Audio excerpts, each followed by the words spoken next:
return of the space cowboy into planetary goodbye song. Say you're the space of Jiba, oh you and I go deeper. Maybe I have to get high to get by. This is the return of the space cowboy into planetary. Luca Andreassi, benvenuto a Ci Vediamo a Via Veneto. Grazie Chiara, ben trovata. Coordinatore provinciale di Italia Viva, lo possiamo dire, è ufficiale. Sì. Ingegnere, questa Sì. è la tua prima, e professore universitario. Nell'ordine inverso. A Tor Vergata. Nell'ordine inverso, sì, di ingegneria. Per arrivare a Ci Vediamo a Via Veneto, immagino avrai passato insomma le strade di Roma, attraversato Roma con le sue strade, il traffico, l'immondizia. Come trovi lo stato di salute della capitale in questo momento? Beh, non lo trovo particolarmente, non trovo Roma particolarmente in salute e diciamo che peraltro negli ultimi anni secondo me lo stato di salute è anche peggiorato, almeno dal punto di vista visivo. Insomma, io prima di venire qui ho pranzato dietro Tor Vergata, dietro l'università, dietro il Policlinico in realtà, insomma in un posto importante dal punto di vista della capacità di ricezione, c'è l'università, c'è il Policlinico universitario, Insomma, un polo importante, centri commerciali eccetera, e io per andare dalla tavola calda dove mangio ormai da 20 anni al posto in cui prendo il caffè c'è un pezzo di strada in cui devi fare lo slalom tra i rifiuti. Io credo che a Roma nel 2020.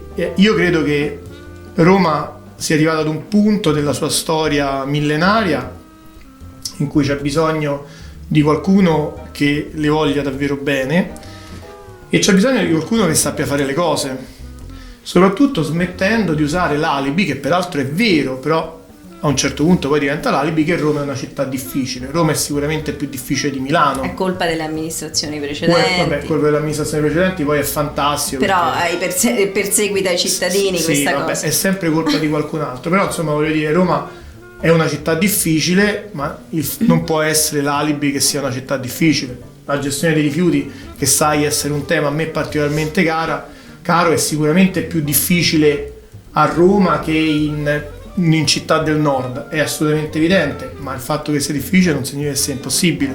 Invece mi sembra che ci si nasconda dietro tutti questi grandi alibi, è tutto quanto molto complicato. Ma a chi sono dovute secondo te queste difficoltà? Perché Roma non può essere come le altre capitali europee? Noi che torniamo insomma dai viaggi diciamo ma lì non è così, lì tutto funziona. Perché? Sotto il profilo dei rifiuti soprattutto, perché? Ma guarda, ti ripeto, a me una delle prime cose che ti insegnano in ingegneria, ma che vale come secondo me regola di vita, è che quando c'è di fronte un problema complesso lo devi scomporre in dei sottoproblemi, no? Certo. E poi affronti il sottoproblema in maniera tale da poterlo risolvere, poi li rimetti insieme tutti quanti i pezzi e ti esce fuori probabilmente una soluzione complessiva del problema. Roma è la città più bella del mondo, io credo che su questo non ci sia, anche qui siamo in un museo, non ci sia alcun dubbio, e io credo che meriti il rispetto che merita la città più bella del mondo. Allora, se ti do qualche numero sui rifiuti di Roma, che insomma sai, anche per capire, perché No, insomma, per capire, alla fine non capiamo perché poi sai, i numeri non hanno un colore politico, esatto. Non sono né del PD né di Italia Viva né di Fratelli d'Italia, Sono della Lega. numeri. Sono numeri e non possono essere neanche interpretabili. Allora tu considera che il Lazio, e la responsabilità è di Roma, sta in una classifica sta in testa, che è quella del numero di tir che ogni giorno escono dalla nostra regione con i rifiuti prodotti dalla nostra regione e vanno a portare in barba all'autosufficienza dell'ambito, al presidio di prossimità, no? i rifiuti nostri prodotti nella regione Lazio in giro per l'Italia e per il mondo, in realtà per l'Europa. 162 al giorno ne escono i tir, di questi 150 escono da Roma. In questa classifica ti do qualche numero. Il Lazio 162, ma anche Roma da sola sarebbe in testa, perché al secondo posto c'è la Campania con 142, poi c'è il Veneto con un'ottantina e poi la Sicilia con un'ottantina, poi il Veneto con una trentina e poi via scende. Una trentina. Questo ci fa capire proprio come siamo ridotti. 160 contro 30. Quindi, siccome uno dei principi base della gestione dei rifiuti è l'autosufficienza, considera che Milano si gestisce in proprio praticamente il 100% dei rifiuti prodotti, Roma il 20%, una cosa pazzesca. Ma poi ti dico numeri così a volo, quelli che mi ricordo. Un numero che i romani conoscono benissimo: 268 euro, la tariffa dei rifiuti a testa più cara d'Italia. I romani producono 600 kg più o meno di immondizia l'anno, che sono una sessantina in più rispetto a quelli che producono in provincia, no? Com'è possibile? Perché producono più rifiuti degli altri? A Roma smaltire una tonnellata di rifiuto indifferenziato costa 230 euro. La media mercato è 150. Ogni giorno l'AMA lascia sul territorio 1000 tonnellate di rifiuti. 1000 tonnellate di rifiuti perché non ce la fa. Perché abbiamo visto pure i servizi televisivi. Si stima che il 40% dei mezzi di AMA siano fuori servizio. L'AMA, che ha l'ultimo bilancio approvato nel 2016, questo è il terzo anno che provano a approvare il bilancio, ma in 3 anni hanno cambiato 7 management. 7, quindi anche la continuità aziendale è tutto da vedere. E poi la ciliegina sulla torta, AMA, no scusate, no, perché questa che incassa 700 milioni di euro l'anno dalle bollette dei cittadini. Ciliegina sulla torta, la tariffa, la raccolta differenziata. Roma si assesta al 42,9. La casalinga di Voghera direbbe: che ce fa? Che ce fa? C'è da dire una cosa, che ormai ad AMA, come gestione di attività produttive in senso economico, cioè gli impianti, è rimasto ben poco. È rimasto soltanto Roccacencia che sta in manutenzione, peraltro non sta messo benissimo. Quindi su AMA bisogna fare un ragionamento, cioè nel senso, su AMA bisogna decidere se uno vuole continuare ad investire su AMA, e allora deve diventare un soggetto pubblico che si occupa di impianti per il recupero, non di incenerimento o di trattamento meccanico-biologico, impianti di recupero della carta, della plastica, di compostaggio. In altre parti si ragiona già in tal senso, giusto? Ovviamente nei posti evoluti, da noi no, e quindi AMA gli si dà la gestione, e quella è anche redditizia, o se no si sceglie un soggetto privato, perché tenerla in piedi in questo modo non c'ha un grandissimo senso. Io sono favorevole che sia un soggetto pubblico il soggetto che fa la raccolta, smaltimento dei rifiuti, quindi io sono favorevole a che sia AMA, però bisogna dargli le gambe su cui camminare. Ma no, fatti dire questa cosa: 42,9% di raccolta differenziata significa due cose nel 2018. Significa due cose. La prima, che siamo molto lontano dal valore di legge 65%, e lì si fa finta di niente, dice, 65%, cioè come se tu stai su un'autostrada, c'è il limite di velocità a 190, esatto. Dice, ma guarda che il limite è 130, no, così. Poi però se ti fermano ti levano la patente. Invece in questo, a noi multe mai? Non arrivano, cioè volendo si potrebbe agire in tal senso, però c'è questa forma di tacito silenzio, di rassegnazione su questa cosa. Ma per la prima volta nel 2018, dopo decenni, la raccolta differenziata a Roma cala.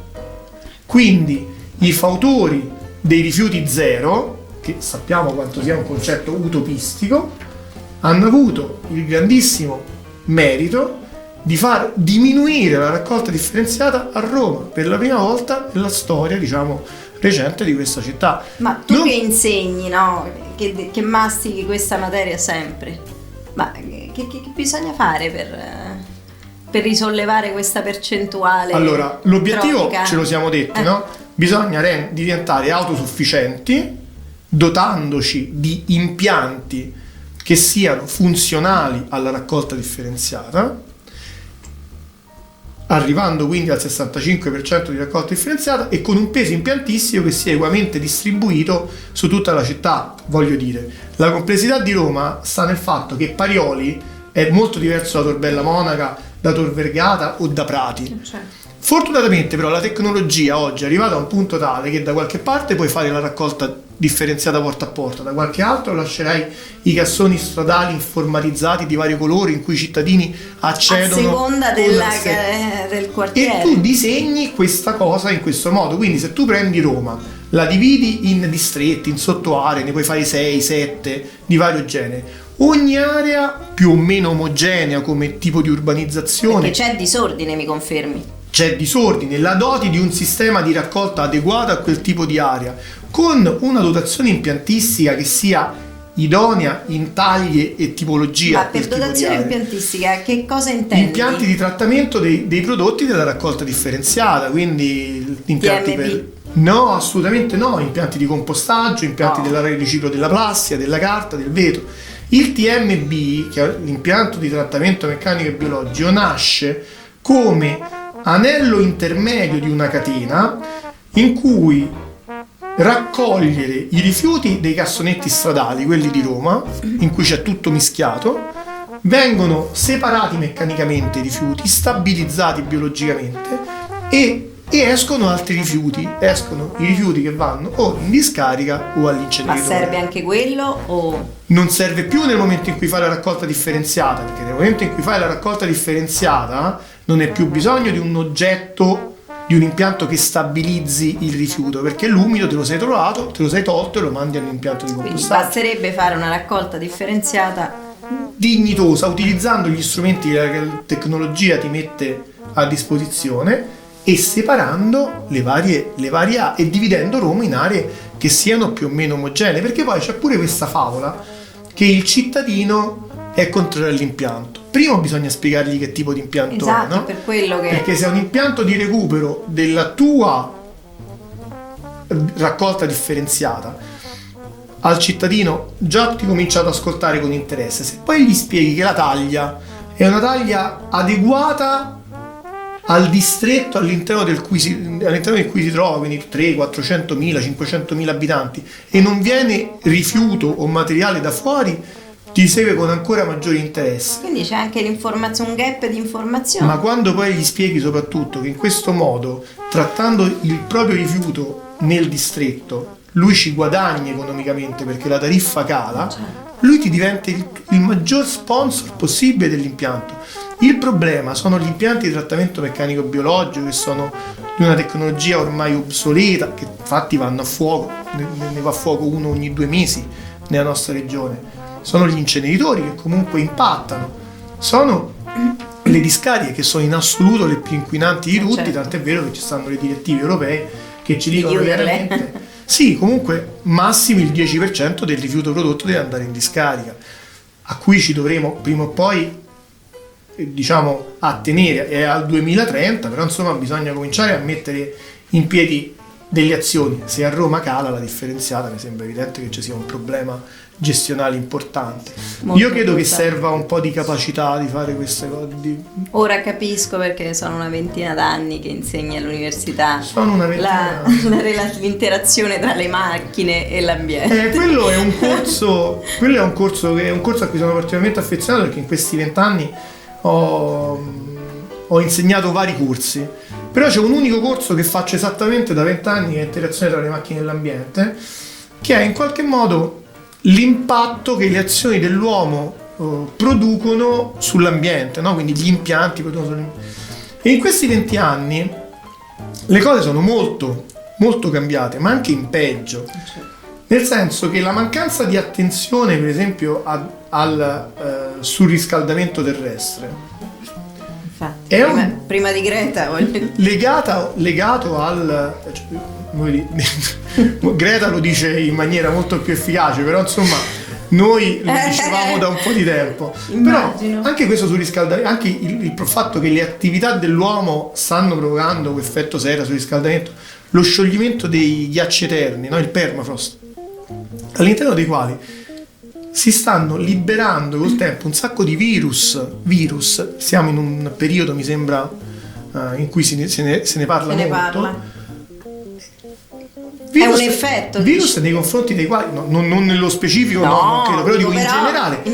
Potremmo trovarci via via a combattere delle situazioni anche dal punto di vista sanitario che non conosciamo, perché fenomeni inaspettati perché erano fermi lì, bloccati.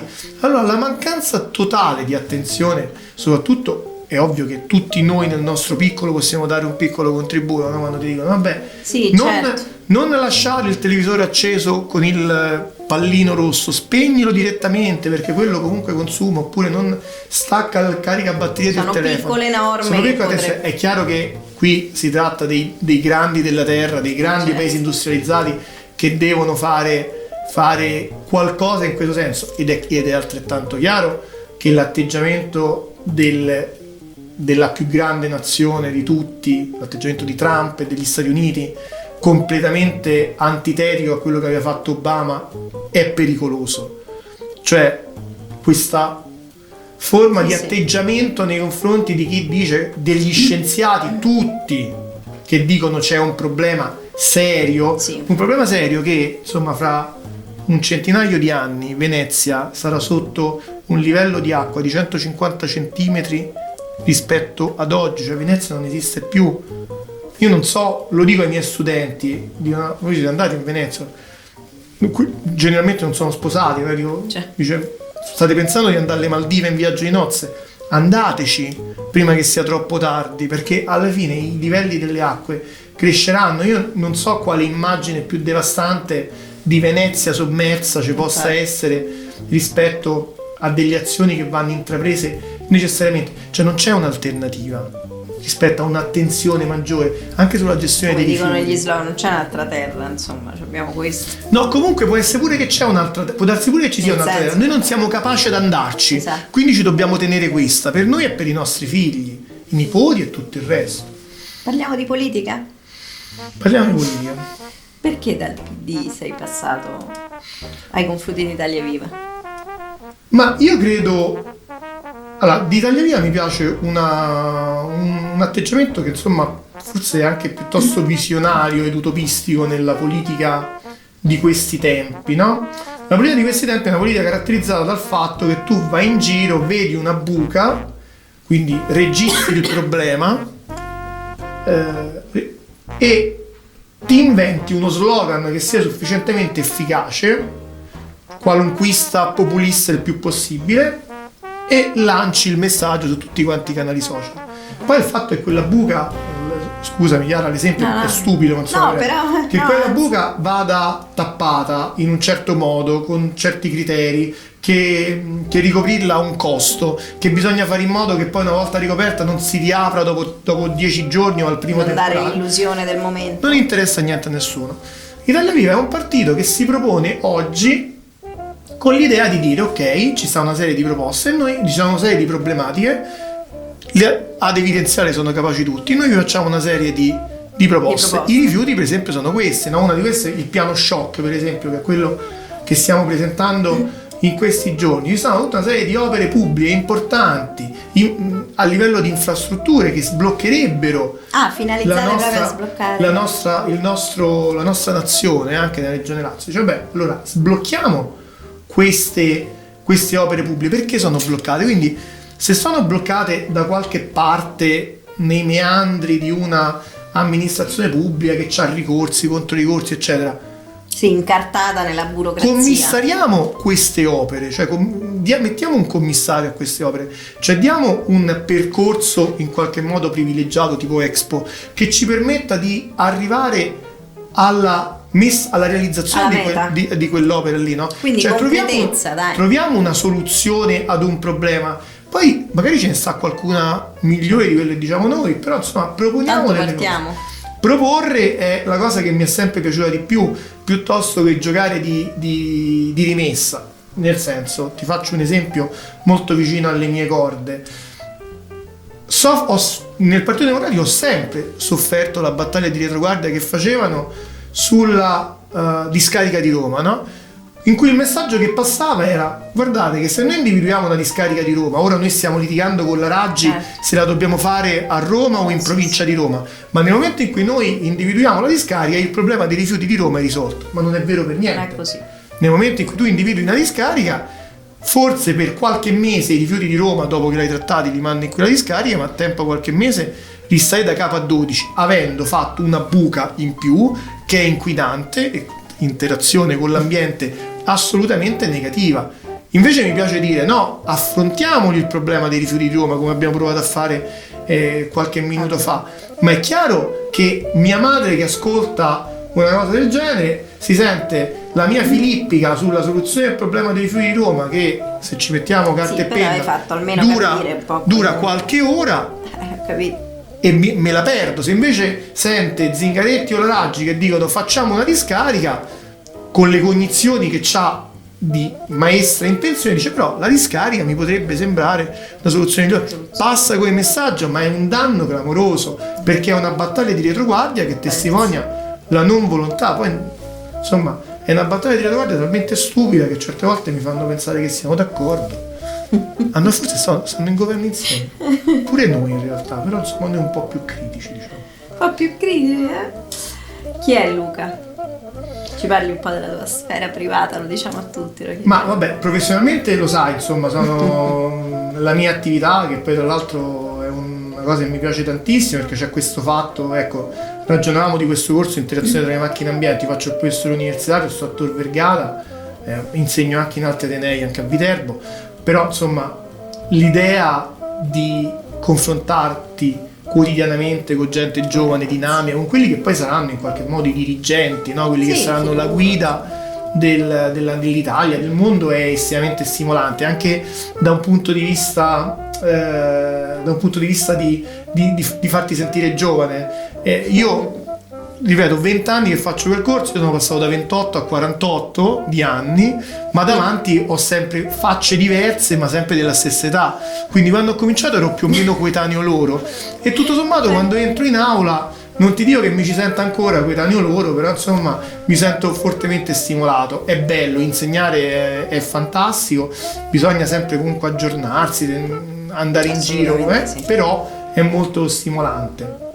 Come sono stimolanti tutte il discorso familiare, caratterizzato in modo particolare da questi due bambini fantastici di maschio e femmina, 10 e 8 anni, che sono fantastici, Emma e Leonardo, che sono dei molto... Ti insegnano magari loro, Beh, vabbè, loro intanto fanno delle cose che a me hanno cioè il giorno in cui ho visto che senza che nessuno avesse detto niente, loro manovravano il decoder di Sky piuttosto che il lettore DVD in una maniera, cioè digitale, oppure io ho un computer normale, ho un Mac, insomma mi ricordo che l'ho comprato ormai 3 anni fa, Leonardo penso avesse tipo 5 anni, comunque non era scolarizzato, l'ho aperto e lui andava con le dita per cercare di zoomare, no? E si indignava sul fatto che non funziona, c'è qualcosa che non funziona in questo, una cosa nascono così.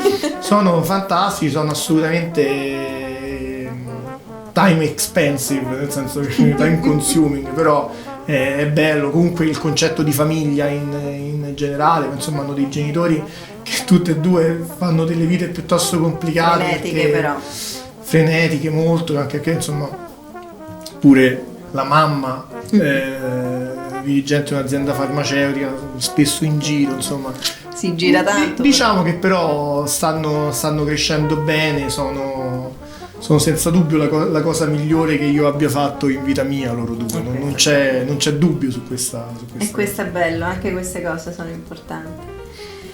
Senti, questi ultimi tempi però ti ho visto un po' sui giornali, cioè ti vedo sui giornali spesso, però ti hanno dato un po' per candidato sindaco di una città piuttosto che un'altra. Sì, hai visto, che succede? Sei ambito o temuto? Ci stanno nei paesi piccoli, quelli del sud, in cui ci sta una Madonna, in cui c'è verso la quale c'è una particolare devozione che la portano in giro per i paesi, no? Sta là o sta lì? Io certe volte ho la sensazione, non lo so, se devo essere completamente sincero, credo che ci sia un interesse, una volontà, insomma, un desiderio, un interesse fino a un certo punto, perché effettivamente c'è la convinzione che probabilmente riuscirei a mettere insieme un certo tipo di ragionamento, varie anime, anche insomma con delle capacità tecniche che spero di aver dimostrato anche in anni di amministrazione.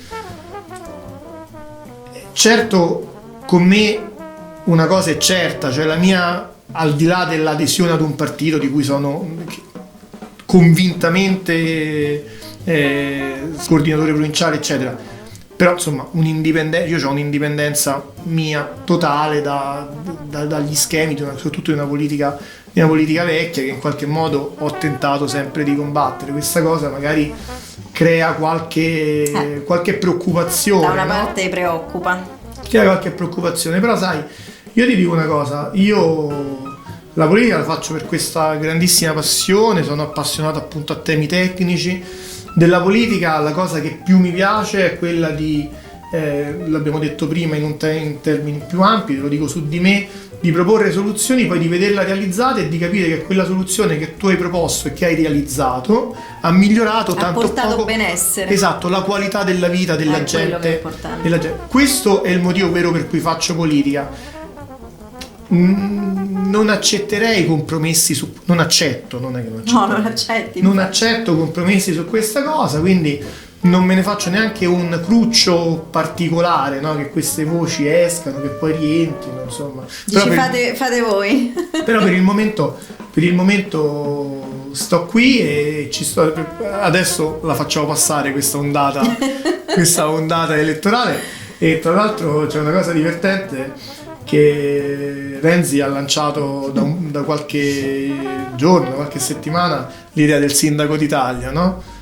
Non sapendo, probabilmente non avendo focalizzato bene che la Madonna che va per i paesi, cioè io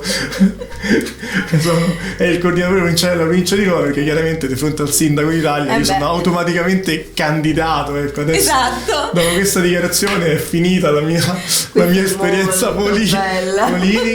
No, è chiaramente una battuta, non mi permetterei, non sono all'altezza. Un sogno nel cassetto, allora. Ma i sogni del cassetto ce ne stanno tanti a vari livelli e in vari settori, no? C'è quello... Ce n'è uno su. Ingegnere, adesso stai spacchettando troppo.